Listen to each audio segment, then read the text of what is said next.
I always thought the biggest mistakes were obvious. The wrong caliber, the flashy gimmicks, the deals that went south. But the real gut punch hits quieter. It's the guns you pass by 100 times, thinking you've seen it all. I used to be that guy, head full of must-haves. Walking past pistols that never made the Instagram reels. Never got a second glance at the counter. It took one long afternoon at the range, watching a quiet old-timer outshoot the rest of us with a pistol I'd always dismissed, to realize how much I'd missed. Pride will cost you more than any lemon ever did. This list isn't about the safe bets or trendy picks. These are the handguns everyone skips, sometimes me included, but every single one forced me to rethink what matters. Stay sharp, because the one you're sure doesn't matter, that's probably the one that'll hit hardest by the end.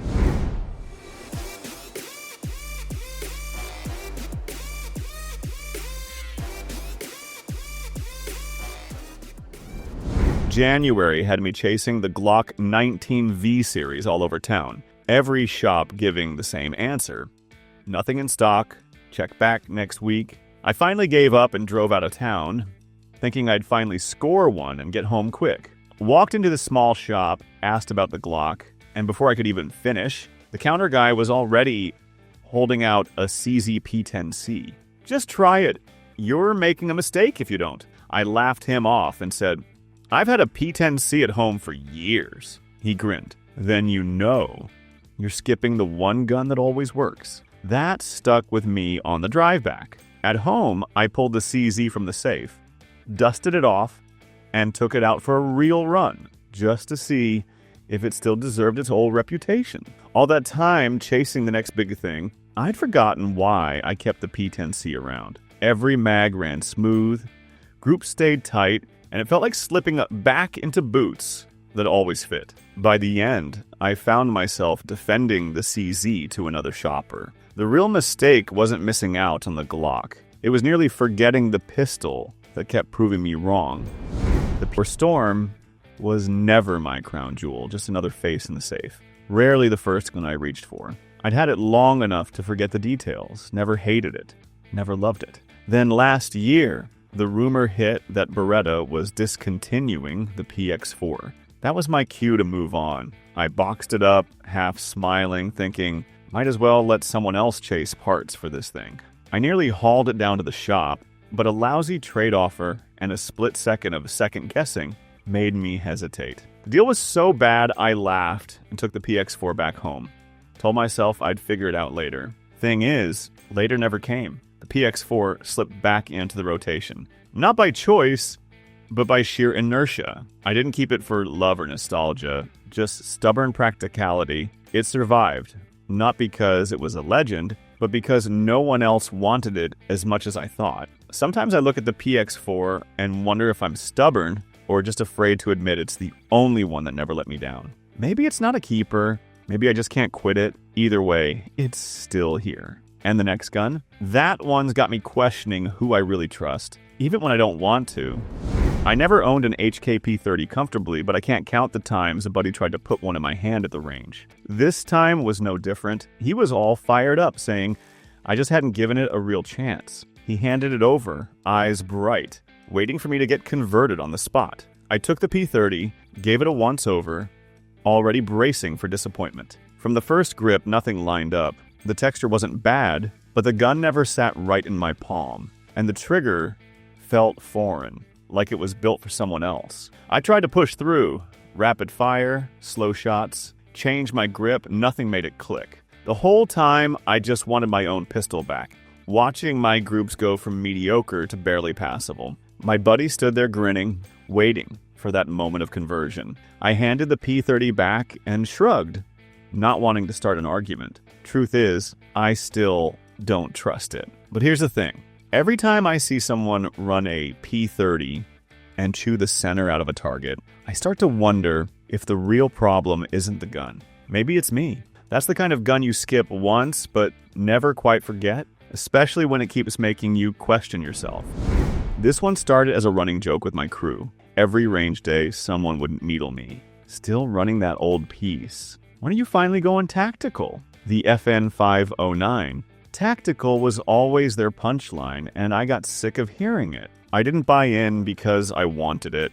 I picked one up just to get everyone off my back. Figured it'd sit in the safe with all the other hype guns I never trusted. At first, that's exactly what happened. The 509 sat there, barely touched. My old carry was still my go-to, and I rolled my eyes every time someone brought up, modular this, threaded that. But over the months, something changed. One by one, my other pistols ended up needing work, or just didn't feel right for a long day. The 509 kept making the trip, easy to pack, no drama, always reliable, especially when things got loud at the group shoot. I never told my buddies, but the joke's on me. I kept skipping the FN for the wrong reasons, and it ended up being the one gun I actually trusted when I stopped trying to impress anyone. It's not about hype. Sometimes you skip what works until it works you over. My Arizona buddy's got a big mouth and a bigger safe. Invited me out for a weekend, spent half the drive trashing my old pick. Said I was running antiques while he'd moved on to real hardware. The whole time, he kept talking up his M&P 2.0 metal, waving it around like he'd just discovered fire. As soon as we hit the range, he shoved it at me, smirked, and told me to prove my point. I took the dare, ran my own gun against his, certain I'd send him home sulking. Didn't play out like that. The metal M&P snapped back fast. Grip felt glued to my hand, and groups started looking better than I wanted to admit. The more I pushed it, the more my excuses fell apart. My usual pistol started feeling soft, even rattly by comparison. Handed his gun back with a grunt. He grinned, no lecture needed. I learned something that day. Talk is cheap until the target starts stacking up. The M&P 2.0 metal made my old standby look second-rate, and I haven't lived it down since. Next up is a pistol that's never been anyone's first choice, but sometimes the one you settle for is the only thing that keeps you standing when it matters. I never babied the Security 9. It lived in the glove box, got tossed in the trunk, dragged out for range days when I didn't care what happened to it. Never cleaned it unless something looked jammed, never worried about scratches, and more than once I used it to prop open the shed door. It wasn't pride, it was just there. A beater I barely thought about. Most days I reached for the good guns, cleaned, tuned, trusted, but the day came when every one of those jammed or fell short. Bad ammo, busted spring, you name it. I looked down, and all I had left was the Security 9. Filthy, scuffed, loaded with whatever was rolling around the bottom of the range bag. I expected failure. Instead, it cycled clean, chewed through the rounds, and kept running when everything else choked. Didn't feel like a victory. Didn't change how I talk about the Security 9. But that's the thing. It didn't quit when nothing else would go. I never wanted to rely on it, but it's still here. Still ugly. Still ignored. And still the last one standing when nothing else makes it out of the fight. That's the only reason it hasn't left yet. It was one of those brutal Texas mornings, fogged up windshield, coffee spilled in the truck.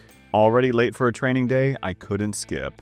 Threw my gear in the bag on autopilot, mind somewhere else, barely checked what I was grabbing. Didn't realize until I hit the range parking lot that I'd left my usual pistol on the workbench and packed the Glock 48 MOS instead. Didn't want it. Never loved how it felt. Always thought of it as a backup's backup. No time to run home, so I was stuck. The first hour, every mag felt off. Grip was thinner, balance weird, couldn't get comfortable. But as the drills ramped up, something shifted. The 48 ran clean. Groups tightened, and I caught myself moving quicker than I ever did with my favorite. By noon, I'd stopped noticing what was missing and started noticing how nothing was jamming. Nothing slowing me down.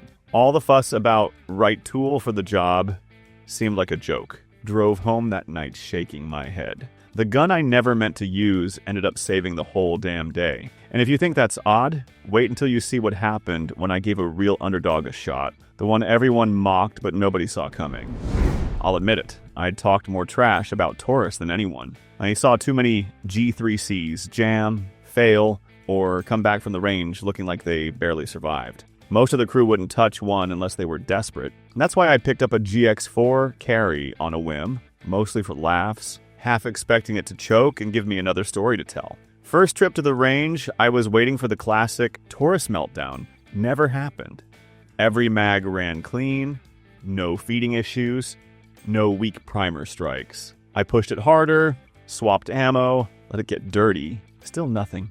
Day after day, it just kept showing up, running quiet while the big names needed cleaning or tweaks. Didn't take long before I started slipping it into the glove box for short drives or carrying it on the days I wasn't trying to show off. Never bragged about it, never posted a shot on social, but the joke faded and all that's left is a gun that never gave me a reason to doubt it. Sometimes the one you buy for a laugh ends up sticking around longer than anything you tried to love. The CZ75B wasn't a choice, it was an inheritance. Landed in my safe after a family handoff, one of those guns you keep out of respect, not preference. I never saw the point, never planned on making it part of the regular rotation. It just sat there, untouched, while I chased every new release and so-called upgrade that promised to be the next big thing. Years went by before I finally gave it a real run. Didn't expect much, figured it'd be clunky, old-fashioned. A piece you show off at best. But the first few shots changed my mind quick. The balance was perfect. Every trigger press felt deliberate. Groups stacked tighter than most of my so-called custom picks. There was nothing flashy.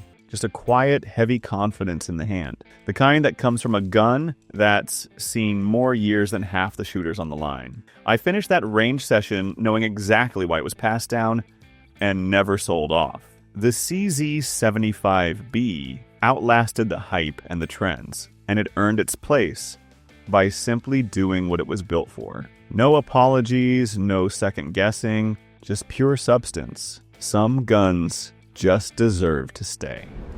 Nobody in my circle gave the Walther PDP SF match a second glance. Too expensive, too flashy, something for collectors, not real shooters. I heard all the jokes, saw the smirks, and even started to believe maybe it was just another overhyped safe queen. Still, I brought it out one match just to end the argument, half expecting to watch the doubters get their laughs. What happened next? Dead quiet on the line.